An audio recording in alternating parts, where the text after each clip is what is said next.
Hello and welcome back to Refactoring Bitcoin. A few minutes ago, the following PR was merged into the SecP project. It is a feature to add dynamic test discovery in order to improve parallelism.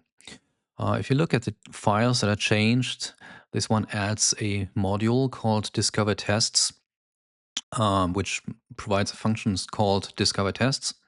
And this module was written by me a while ago. I used this one for multiple projects. I also included it in a PR to the Bitcoin kernel project.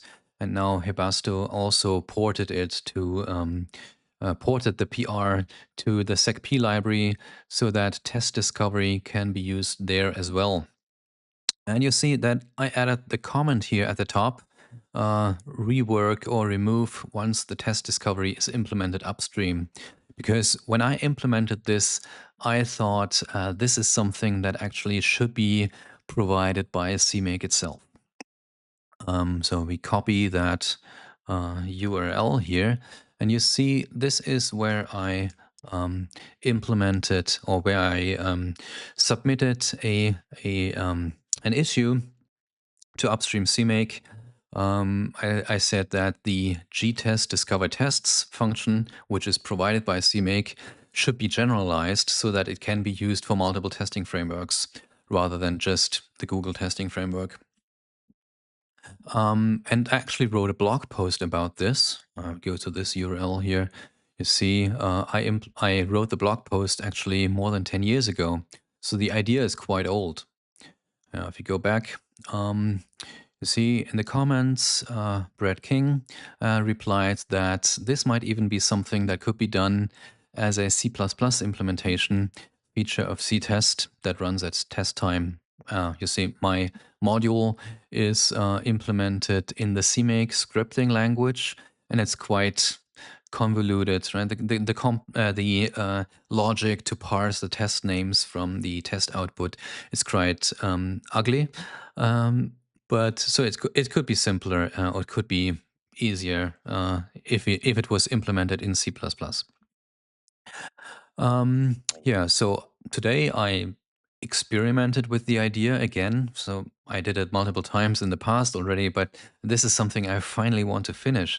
And while I was looking through how to integrate that in the C++ code base of ctest, I stumbled across some piece of code that I could not resist refactoring.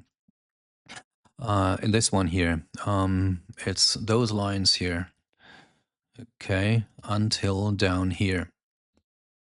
So I thought I should refactor this and also record a video to show it to my audience, and maybe someone else learns from it. And I hope other people may contribute similar refactorings in the future to improve the code base as a whole.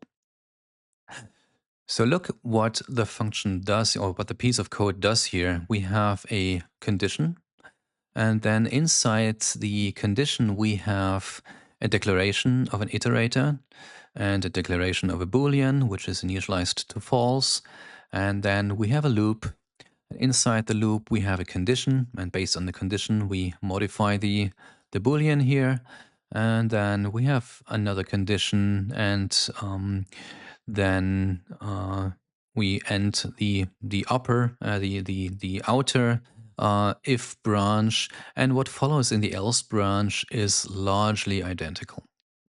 So this looks redundant, and this is something that it begs for improvement. It begs for refactoring. So first thing that we notice here is that we have this legacy loop where we use iterators. CMake in CI actually uses clang-tidy, and clang-tidy has a check to turn legacy loops into range-based for loops. Why is this loop here not diagnosed? Why is it not modified to a range-based for loop? And we see the reason is that the iterator is declared outside of the loop, and it's also used outside of the loop here. But when we analyze the condition, when the code actually reaches this branch here, it's only when found is set to true. So only based on this condition is this branch here actually evaluated. And found is set to true under the condition that the dereferenced iterator is equal to the test name. So instead of printing the dereferenced iterator here, why don't we just print or use the test name here like this? And we can do the same thing in the else branch down here. Now the iterator here is only used inside the loop, so we can actually move the declaration to the loop header like this, and then we remove the code up here, and we do the same in the other branch. We also remove that. Now you see those squiggly lines. Those are hints from Clang Tidy, and my IDE gives me automatic code actions to fix those. So you see here, show code actions. I can change that iterator to automatic type deduction, like that. Or I could go a step further and also directly turn this loop into a range-based for loop. I only do this in one place because I want you to look at this code. I want you to recognize a pattern here. We have a loop, and inside the loop, we perform a condition on the iterator or the element. And then inside the condition, we have a break. I want you to recognize this, and you should know that there is a standard algorithm for exactly that. That's a no, it's in this case, it's not a rotate. It's not always a rotate, but this is a find. So we can replace the loop, and we search for the iterator with a find. So we say auto it equals stat find, and the first argument will be the begin. The second argument is the end, and the third argument is the the value that we want to compare our element with. So we can remove the loop, and we also remove the break, and we hit format, and yeah. That looks good, but there's a problem now. The comparing the iterator here, this works if there is an element with that value.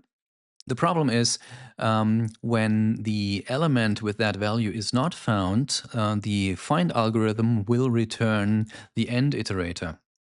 So instead of comparing the test name again here, we actually, because in case this returns the end iterator, we are not allowed to dereference the end iterator, but we can compare the iterator with the end.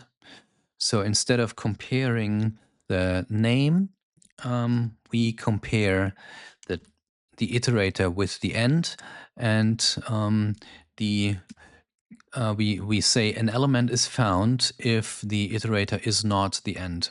This check is also cheaper than comparing a string.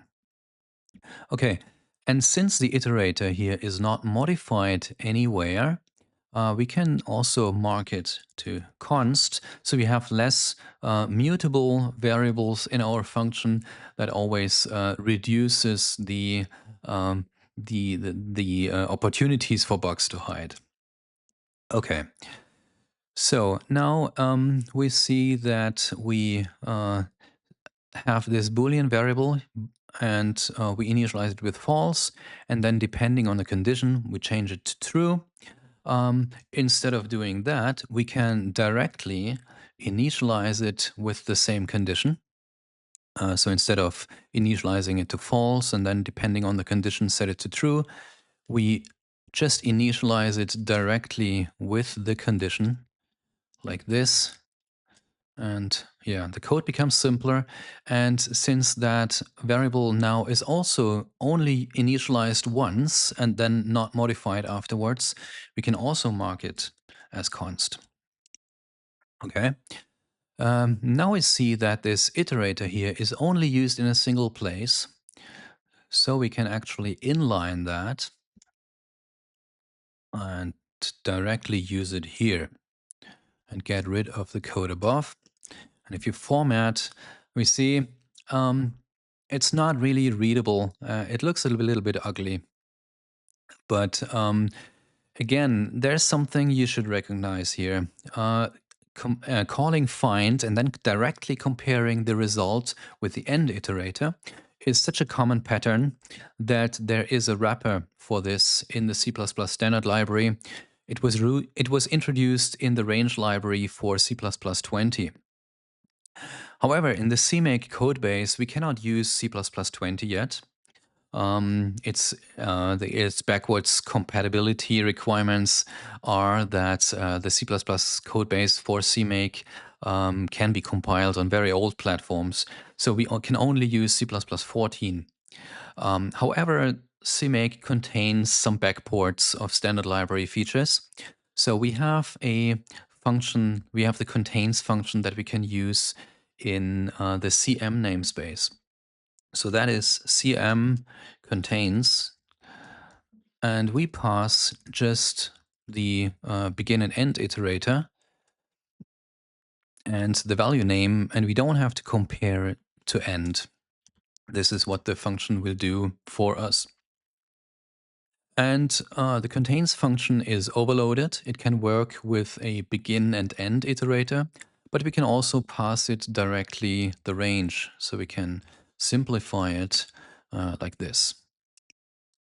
Okay, in the next step, we see that found is only used once.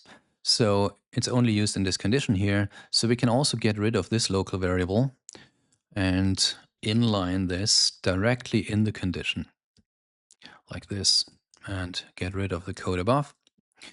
Okay, that looks very simple. And we can do the same thing for the else branch as well.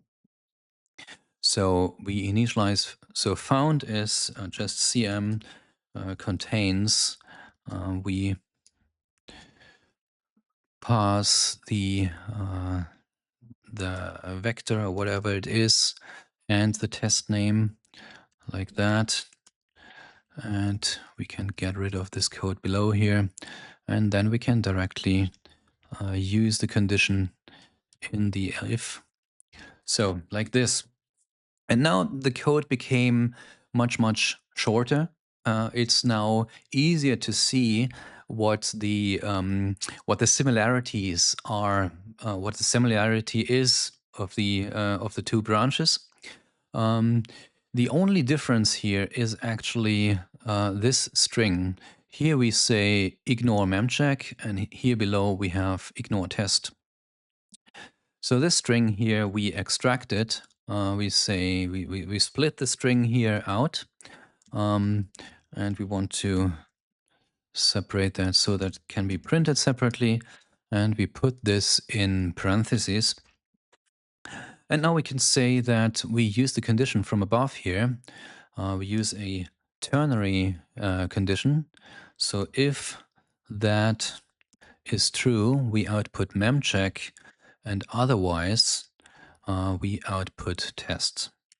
Now we use the test here, put it there. And then we can get rid of this condition, and we get rid of this else branch. And we hit format. And we see that's a very reduced code. We have removed all for loops. We have removed all local variables. And the observed behavior of the code is still identical to what it was before. We want to see what the diff actually is. So we output the stat of the changes, and we see that we've replaced 30 lines of code with 7 lines of code. We got rid of all the for loops, all the local variables. The code is much easier to read. It's harder to introduce bugs. Um, yeah, um, finished, right?